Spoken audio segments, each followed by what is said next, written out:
उसकी खासियत ये थी कि वो किसी भी मरीज या जख्मी को ठीक कर सकता था। ओह, उस बुढ़िया को देख रहे हो? उसे याद रखना, वो इस कहानी का बहुत खास हिस्सा है।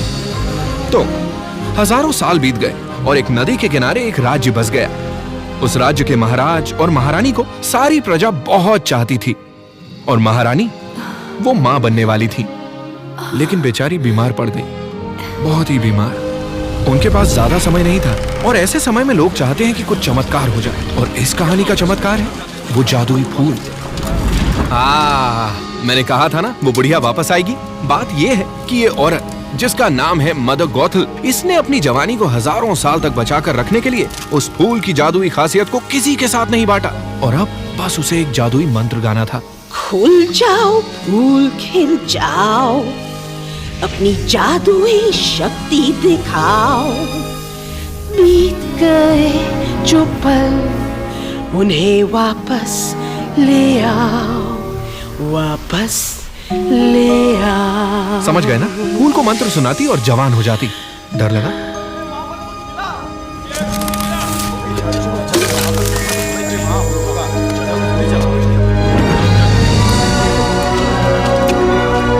मिल गया।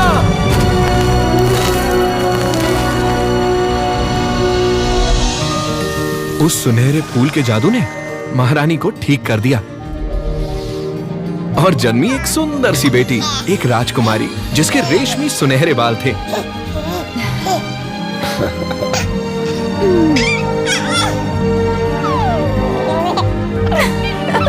जानते हो ये बच्ची कौन है? ये है रपुंज़ल।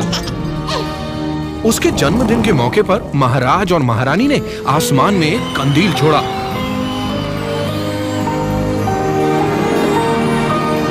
और उस पल तक सब कुछ एकदम सही था, लेकिन सिर्फ उस पल तक। खुल जाओ फूल खिल जाओ, अपनी जादुई शक्ति दिखाओ, बीत गए जो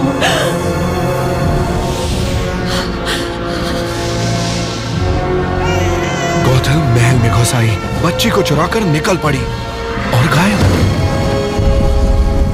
उस राज्य के सभी लोगों ने राजकुमारी को बहुत ढूंढा, लेकिन वो नहीं मिली, क्योंकि दूर घने जंगल में एक गुप्त मीनार में गॉथल उसे अपनी बेटी की तरह पाल रही थी। हो गया लौटा दो सब कुछ जो था मेरा, जो था मेरा।